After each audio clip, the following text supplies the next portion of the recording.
নমস্কার, টিভি9 বাংলায় আপনাদের সকলকে স্বাগত। শুরু করছি আজকের টিভি9 স্পেশাল। আপনাদের সঙ্গে আমি মঞ্জিরা। সপ্তাহের প্রথম দিন মুষলধারে বৃষ্টি বাংলাকে অনেক স্বস্তি দিয়েছে, আর সপ্তাহের দ্বিতীয় দিন সুপ্রিম স্বস্তি। 22,000 শিক্ষক শিক্ষিকা এবং শিক্ষাকর্মীকে আপাতত স্বস্তি দিল দেশের শীর্ষ আদালত। 16ই জুলাই মামলার পরবর্তী শুনানি পর্যন্ত এই অন্তর্বর্তী নির্দেশ বজায় থাকবে। প্রায় গোটা দিন এই মামলার শুনানি পর্ব চলছিল এবং সকলের নজর ছিল সেদিকেই। যারা চাকরি হারিয়েছেন তারা ইতিমধ্যেই পাশে ছবি আপনাদের দেখাচ্ছি, তারা অনশন করছিলেন, তারা সেই অনশনও ভাঙলেন। ডিভিশন বেঞ্চ তাদের পর্যবেক্ষণে কি বলেছে? রাজ্য এবং এসএসসিকে বেশ কিছু কড়া কথা শোনানো হয়েছে, কিন্তু দিনের শেষে সেই সব মানুষকে কিছুটা হলেও স্বস্তি দিলেন যারা নিজেদের যোগ্যতার ভিত্তিতে চাকরিটা পেয়েছিলেন। একই সঙ্গে স্বস্তি পেলেন তারাও যারা চাকরি কিনেছিলেন টাকা দিয়ে। আপাতত তাদের বেতন ফেরত দিতে হচ্ছে না, অর্থাৎ এক্ষুনি কোনো টাকা দিতে হচ্ছে না। স্বস্তি পেল রাজ্য সরকারও, কারণ সুপার নিউমেরারি পদ, যেটা নিয়েও সকাল থেকে অনেক আলোচনা ছিল, সেই সুপার নিউমেরারি পদ নিয়ে তদন্ত চলবে, কিন্তু কোনো কড়া পদক্ষেপ করতে পারবে না সিবিআই। বিকাশ রঞ্জন ভট্টাচার্য কি বলছেন শুনুন। Next date of hearing 16 July রেখেছে এবং 16 জুলাই শুনানি হওয়া পর্যন্ত আপাতত কারো চাকরি যাচ্ছে না। তাদের একটা আন্ডারটেকিং দিতে হবে যে টাকা পয়সা সব ফেরত দিতে হবে, মামলা হেডেক বলে, এবং সিবিআই তদন্ত চলবে, তার উপরে কোনো স্থগিতাদেশ নেই। শুনলেন তো আসলে স্বস্তিটা সাময়িক, কারণ নির্দেশে বলা হয়েছে কারো নিয়োগে দুর্নীতি প্রমাণ হলে টাকা ফেরত দিতে হবে। তাই যারা চাকরি চুরি করেছেন তাদের খুব একটা স্বস্তি পাওয়ার কোনো কারণ নেই। এবার আসা যাক যোগ্যদের কথায়। যারা নিজেদের মাথার ঘাম পায়ে ফেলে চাকরি পেয়েছেন তারাও কি খুব স্বস্তিতে থাকতে পারবেন? কারণ একটা খটকার জায়গা আছে, থেকেই যাচ্ছে। যোগ্য আর অযোগ্য আলাদা করা, এটাই তো এই মুহূর্তের সব থেকে বড় প্রশ্ন। দায়টা এখন সম্পূর্ণ এসএসসি আর রাজ্য সরকারের ওপর। তারা কি সদিচ্ছাটা দেখাবেন তো? সত্যি এই যোগ্য আর অযোগ্যদের আলাদা করার যে ইচ্ছে, সেই সদিচ্ছা তাদের থাকবে তো? 16ই জুলাইয়ের মধ্যে অযোগ্যদের আলাদা করতে পারবে তো এসএসসি? পারবে যোগ্যদের পাশে দাঁড়াতে? আমাদের সঙ্গে এই মুহূর্তে অনামিকা রায় আর প্রিয়াঙ্কা সাউও রয়েছে। হাইকোর্টের নির্দেশে তাদের চাকরিও গিয়েছিল, তবে আপাতত সুপ্রিম স্বস্তি। আমি প্রথমে একটু প্রিয়াঙ্কার কাছে যাই। প্রিয়াঙ্কা, প্রাথমিক রিয়াকশন প্লিজ আপনার। দেখুন, প্রথমে তো সবার আগে বলবো যে ভালো লাগছে এই অর্থে নিজের চাকরিটা শুধু ফিরেছে বলে না, এইটা ভেবে ভালো লাগছে যে যারা অন্যায় করেছিল তাদের চাকরিটা কোনোভাবেই আর বেঁচে থাকবে না। আর আমার যারা সহযোদ্ধা, যারা দীর্ঘদিন প্রায় 1100 দিন রাস্তায় বসে আছে, তাদের চাকরি পাওয়ার একটা প্রবল সম্ভাবনা তৈরি হয়েছে, কারণ অযোগ্যরা বাদ গেলে তারা সম্ভবত চাকরিটা পাবে। এই জায়গা থেকে আমি অত্যন্ত ভালো লাগছে, এবং পাশাপাশি এটা তো স্বাভাবিকভাবেই নিজের চাকরিটা। এই স্বস্তিটা সাময়িক না, পুরোটা কি আপনারা স্বস্তি সত্যি পেলেন? খটকা তো একটা থেকেই গেল। অবশ্যই নয়, কারণ প্রথমে বলবো যে এই যে ধরুন অস্বস্তিতে আমরা ছিলাম, এটাও আমরা ডিজার্ভ করতাম না, কারণ এটা কমিশন এবং পর্ষদ, রাজ্য সরকার প্রত্যেকেরই মানে অসম্ভব খামতি ছিল, যার ফলে আমরা কিন্তু আজকে এই অস্বস্তির সম্মুখীন হয়েছিলাম। এখন যে স্বস্তি সেটাও কিন্তু সাময়িক, কারণ এখনো কমিশন তার যথার্থ ভূমিকা পালনে কতটা সমর্থ এবং আমরা মানে সম্পূর্ণ স্বস্তিটা পাবো কিনা সেটাও কিন্তু এখনো পেন্ডিং। মানে এসএসসির যে কাজটা তারা কি করছে, তারা কতটা তাদের যোগ্যতা প্রমাণ করতে পারছে অযোগ্য এবং যোগ্য বাছাইয়ে, সেটাই কিন্তু এখন আমাদের দেখার। সেক্ষেত্রে সেটা যত তাড়াতাড়ি সম্ভব, মানে it has to be clarified as soon as possible. সেই জায়গাটা কিন্তু আমরা কমিশনের দিকে তাকিয়ে আছি। এসএসসির ওপর আপনার আস্থা কি থাকছে এই যোগ্য এবং অযোগ্যর যে আলাদা আলাদা তালিকা নির্ধারণের ক্ষেত্রে? দেখুন, আমরা প্রচন্ড ভীত সন্ত্রস্ত। আমরা যা দেখেছি, আমরা 6-7 বছর ধরে বঞ্চিত হয়েছি। মানে একটা ভয় তো কাজ করেই, কিন্তু এসএসসির আজকে যে স্ট্যান্ড পয়েন্টটা ছিল সুপ্রিম কোর্টে, তারা বলেছে তারা যোগ্য এবং অযোগ্য সম্পূর্ণভাবে বাছাই করতে সক্ষম। সেক্ষেত্রে ভরসা রাখছি, কিন্তু সেটা যে একটা গভীর আস্থা তা কিন্তু বলতে পারছি না, কারণ আমরা কিন্তু দুর্দিনের সম্মুখীন হয়েছিলাম এবং এখনো সেই অস্বস্তির মধ্যেই খানিকটা রয়ে গেছি। বুঝতে পারছি। প্রিয়াঙ্কা প্লিজ আপনি আমাদের সঙ্গে থাকুন, অনামিকাও আমাদের সঙ্গে রয়েছেন। অনামিকা, একটা কথা বলি, আমরা সর্বশেষ যে খবর পাচ্ছিলাম তাতে এসএসসি যে কথাটা বলছে, এসএসসি বলছে যে এই যোগ্য এবং অযোগ্য আলাদা করে যে তালিকা, সেটা আমরা নিজের থেকে কিছু করব না, বরং দেশের সর্বোচ্চ আদালত সুপ্রিম কোর্ট আমাদের বলে দিক আমরা কিভাবে করব। আপনার কি মনে হয় সত্যি এই যে যোগ্য এবং অযোগ্যের তালিকার তৈরি করাটা সব থেকে বেশি দরকার, সেটা এই 16 তারিখের মধ্যে এসএসসি করবে? দেখুন, এসএসসি যখন বলেছে যে তারা করতে পারবে, তো স্যার মানে আমি ব্যক্তিগতভাবে এসএসসি যে চেয়ারম্যান তাকে আমি ফোন করেছিলাম যে স্যার আপনারা যোগ্যদের জন্য কিছু করুন। তখন স্যার বলেছেন যে হ্যাঁ অবশ্যই আমরা যোগ্যদের পাশে আছি, আর আমাদের মহামান্য সুপ্রিম কোর্ট যেভাবে আমাদেরকে নির্দেশ দেবে আমরা সেইভাবে কাজ করব। তো স্কুল সার্ভিস কমিশন কিন্তু এর আগে বলেছে যে যদি এটা এটা দুঃসাধ্য এই কাজটা করা, সময় সাপেক্ষ তার সাথে, কিন্তু যত কষ্টই হোক না কেন আমরা কিন্তু এটা যদি আমাদের সুপ্রিম কোর্ট আমাদের এই নির্দেশ দেয়। আপনি যদি আজকের শুনানি পর্বের বিভিন্ন বিষয়গুলো শোনেন তাহলে যে কথাবার্তা হয়েছে তাতে এসএসসি পরিষ্কার বলেছে যে তাদের কাছে কোনো ডকুমেন্ট নেই, আছে কার কাছে? নাইসার কাছে। নাইসা আবার বলছে যে আরও দুটো সংস্থা তারা এই মূল্যায়ন করেছেন, তার ফলে আদৌ সত্যি এই বিষয়গুলো আছে কিনা, ডকুমেন্ট আছে কিনা সেটা এখনো পর্যন্ত ক্লিয়ার নয়। 1, 2 হচ্ছে এসএসসি যেটা বলছে যে এখন সুপ্রিম কোর্ট বলে দিক আমরা কিভাবে এই যোগ্য কারা অযোগ্য কারা এইভাবে নির্ধারণ করব। সেক্ষেত্রে আপনার মনে হয় কি সত্যি আপনারা সুবিচার পাবেন? আশাবাদী। দেখুন, অবশ্যই আশাবাদী, কারণ যোগ্য চাকরি প্রার্থী হিসাবে এইটুকু আশা তো আমরা রাখতেই পারি যে যেখানে ওই সিবিআই এর দেওয়া যে স্ক্যান কপি বা যাই বলুন জমা দিয়েছে সেখান থেকে যদি অযোগ্যদের বের করতে পারে, তো আমার মনে হয় যে একজন যোগ্য চাকরি প্রার্থী হিসাবে আমরা এটা কমিশনের কাছে, কারণ আমাদের নিয়োগকর্তা কিন্তু আদালত নয়, আমাদের নিয়োগকর্তা কিন্তু স্কুল সার্ভিস কমিশন।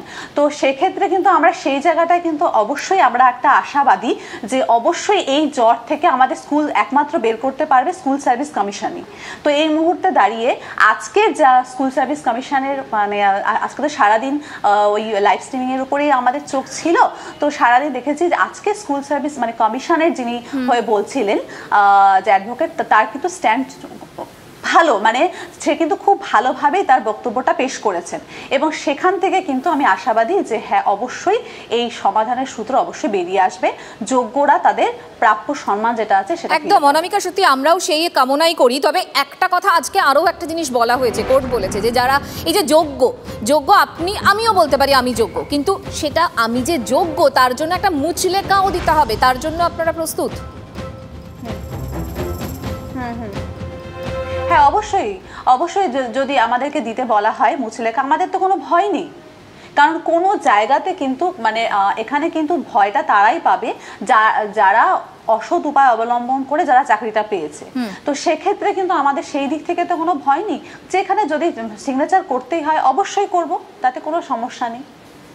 বেশ, প্রিয়াঙ্কা এবং অনামিকা আপনাদের অনেক ধন্যবাদ আমাদের সঙ্গে কথা বলার জন্য। লক্ষ লক্ষ ভক্তরা পৌঁছান অযোধ্যায়। বহু বছরের প্রতীক্ষার পর আমাদের অযোধ্যার গৌরব ফিরেছে। আগে টেন্ট, ভাঙা ঘাট, নোংরা আবর্জনা, কোনো সুযোগ সুবিধা ছিল না, আর এখন কাশী দেখুন, কেদারনাথ দেখুন, উজ্জয়ন দেখুন, সোমনাথ দেখুন, সব কিছু ভব্য দিব্য। আর মোদিজি বলেন এটা তো শুধুমাত্র ট্রেলার, বিশ্বাসের ধ্বজা এইভাবেই উঠতে থাকুক, এটা হচ্ছে মোদিজির গ্যারান্টি। এই জন্য আমাদের প্রথম ভোট মোদিজিকে, এটা হচ্ছে আমাদেরও গ্যারান্টি। পদ্মফুল চিহ্নে ভোট দিন, বিজেপিকে জয়ী করুন। হাইকোর্টের নির্দেশের পর যারা চাকরি হারিয়েছিলেন, চাকরিহারারা যারা অনশনে বসেছিলেন, সুপ্রিম নির্দেশের পর মানে সুপ্রিম স্বস্তির পর তারাও কিন্তু অনশন তুলে নিলেন। একটা কথা শুরু থেকে আমরা বলে আসছি, আজও বলছি, যারা যোগ্য, নিজেদের মাথার ঘাম পায়ে ফেলে চাকরি পেয়েছেন তাদের পাশে আমরাও আছি, TV9 বাংলা আছে প্রথম থেকে। কিন্তু ভয়ের একটা জায়গা থেকেই যাচ্ছে, 2 মাস পর কি হবে? সুপ্রিম নির্দেশের পর এসএসসি সূত্র মারফত যে তথ্য পাওয়া যাচ্ছে তাতে এসএসসি যোগ্য অযোগ্য প্রশ্ন নাকি নিজে থেকে কোনো প্যারামিটার সেট করতে চাইছেন না, সুপ্রিম কোর্টে পৃথক করার কোনো প্রস্তাবও নাকি দেবে না, সুপ্রিম কোর্ট যেভাবে বলবে তারাও নাকি সেভাবেই চলবে। এটা কি তাহলে সময় কেনার চেষ্টা? জ্যোতির্ময় আমাদের সঙ্গে রয়েছেন, কথা বলবো তার সঙ্গে। জ্যোতির্ময়, সত্যি তো যোগ্য আর অযোগ্যদের এই তালিকা তৈরি করা, প্রথম কথা হচ্ছে 16 তারিখের মধ্যে এটা করতে হবে, সেরকম কি কোথাও কোনো নির্দেশ আছে? সেটা একটু নির্দিষ্ট করতে চাইবো। এবং দ্বিতীয়ত, এসএসসি এই মুহূর্তে যে স্ট্যান্ডটা নিয়েছে যে সুপ্রিম কোর্ট আমাদের বলে দিক আমরা কিভাবে করব, এটা কি শুধু রাজনীতি, মানে সময় কেনার চেষ্টা?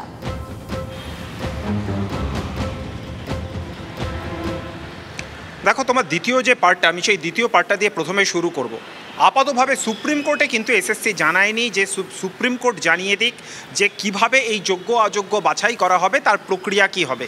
তারা যেটা জানিয়েছে যে তাদের হাতে তথ্য রয়েছে, তাদের হাতে ডেটা রয়েছে, সেই সেগ্রিগেশনের একটা খতিয়ান তারা আজকে তুলে ধরেছে। পরবর্তী ক্ষেত্রে তারা সেই বিস্তারিত তথ্য সুপ্রিম কোর্ট চাইলে তারা তুলে ধরবেন। কিভাবে তারা তুলে ধরবেন সেই বক্তব্য কিন্তু আজকে কোথাও জানানো হয়নি, কিন্তু যে কথা আমরা কলকাতা থেকে সূত্র মারফত জানতে পারছি তা কিন্তু আপাতভাবে পরস্পর বিরোধী। তবে একটা কথা উল্লেখ করতে হবে, এই যে যারা চাকরি প্রার্থী, যারা চাকরি করছেন বা ক্ষেত্রে যারা চাকরি হারাচ্ছেন, যারা চাকরি পাননি, যাবতীয় পুরো এই মামলাটার ভবিষ্যৎ নির্ভর করছে এসএসসির ভূমিকার উপরে। তারা যদি সেগ্রিগেশন করতে পারেন যোগ্য অযোগ্য, তাহলেই কিন্তু একমাত্র এই যে যারা চাকরি হারিয়েছেন প্রথম থেকেই থেকে যাচ্ছে, নয়তো তারা কি বলতো যে সুপ্রিম কোর্ট আমাদের বলে দিক আমরা কিভাবে এই যোগ্য অযোগ্য নির্ধারণ করব, তাই নয় কি?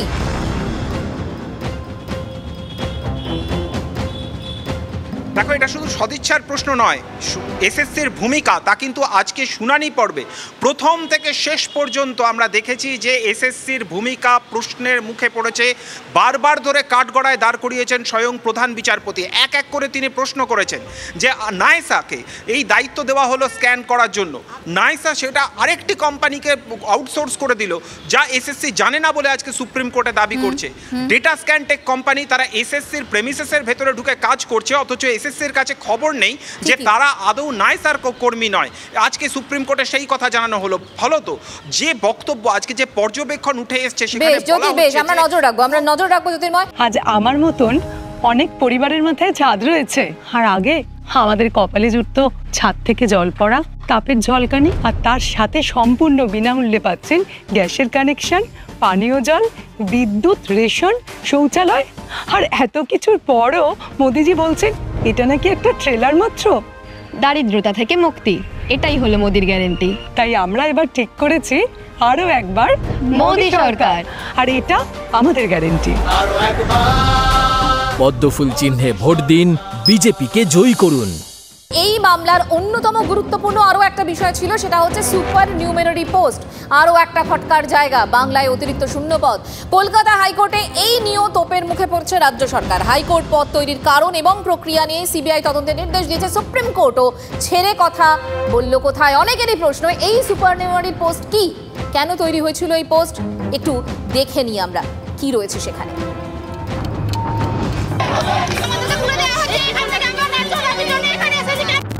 সালটা 2022। চাকরি প্রার্থীদের আন্দোলন ক্রমশ ধারালো হচ্ছিল, রাজপথ থেকে উঠে আসছিল হাহাকার।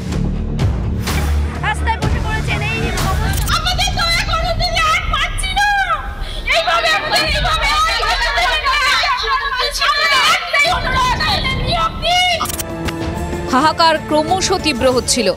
শিক্ষায় নিয়োগ দুর্নীতি, যোগ্যদের চাকরি না পাওয়া নিয়ে কোণঠাসা হচ্ছিল রাজ্য সরকার।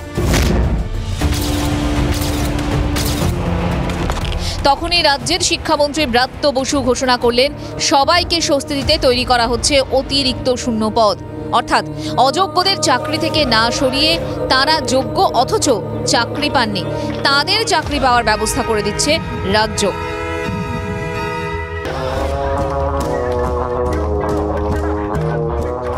মোট 5261টি পোস্ট, যারা প্যানেলের ফলে মেধা তালিকায় ক্ষতিগ্রস্ত হয়েছিলেন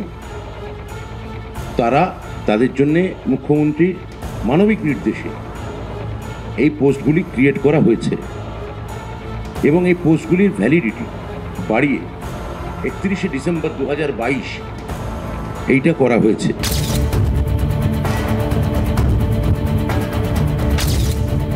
কিন্তু শুরুর দিন থেকেই প্রশ্ন ওঠে, সরকার কি পারে এইভাবে অতিরিক্ত শূন্য পদ তৈরি করতে?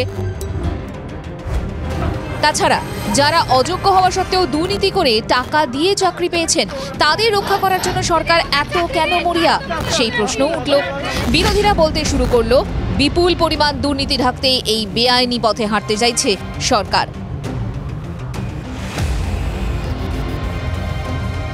রাজ্য সরকারের সিদ্ধান্ত ছিল একটা দুর্নীতি করেছি, বেশ করেছি, এবং সেই দুর্নীতিতে যারা চেঁচামেচি করছেন তাদের মুখ বন্ধ করার জন্য আরেকটা দুর্নীতি করবে। সুপার নিউমারি পোস্ট কখনো নতুন নিয়োগের জন্য করা যায় না, এই সাধারণ বোধটা রাজ্য সরকারের নিশ্চয়ই ছিল, থাকা উচিত। তারা দুর্নীতিকে পারিতোষক দেওয়ার জন্য এই সুপার নিউমারি পোস্ট তৈরি করেছে। রাজ্য মন্ত্রিসভায় গৃহীত সিদ্ধান্ত অনুসারে ৬,৮৬১টি সুপার নিউমেরারি পোস্ট তৈরি হয়েছিল। সেই সিদ্ধান্তের পিছনে কোনো দুর্নীতি আছে কিনা তা খতিয়ে দেখতেই সিবিআই তদন্তের নির্দেশ দিয়েছে কলকাতা হাইকোর্ট। আর তার বিরোধিতা করে সুপ্রিম কোর্টের রাজ্যের দাবি পদ তৈরি হলেও একজনকেও নিয়োগ করা হয়নি।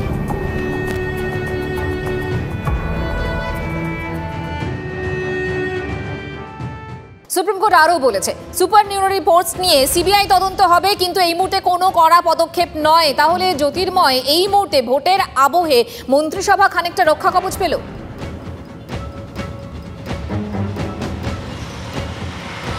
একদমই, দেখো এটা অত্যন্ত আপেক্ষিক একটি বিষয় এবং যেটা গুরুত্বপূর্ণ বিষয় যে নির্বাচনী প্রচারে প্রত্যেক নেতা নেত্রী তারা ব্যস্ত রয়েছেন। ভোটের সময় যদি শাসক দলের নেতা নেত্রী বা মন্ত্রীদের বিরুদ্ধে সিবিআই এ তদন্ত হয়, যদি তাদেরকে পুলিশ জিজ্ঞাসাবাদ করে, যদি তাদেরকে পুলিশ গ্রেপ্তার করে, তাহলে অবশ্যই তৃণমূলের বিরুদ্ধে একটা ভাবমূর্তিগত ধাক্কা যেমন হবে, তার পাশাপাশি তাদের সাংগঠনিক কাজে, দলীয় কাজেও বড় বড় বাধা এবং ভোটে জনমানুষে একটা নেতিবাচক প্রভাব পড়বে। সেই জায়গা থেকে অবশ্যই তৃণমূলের জন্য বড়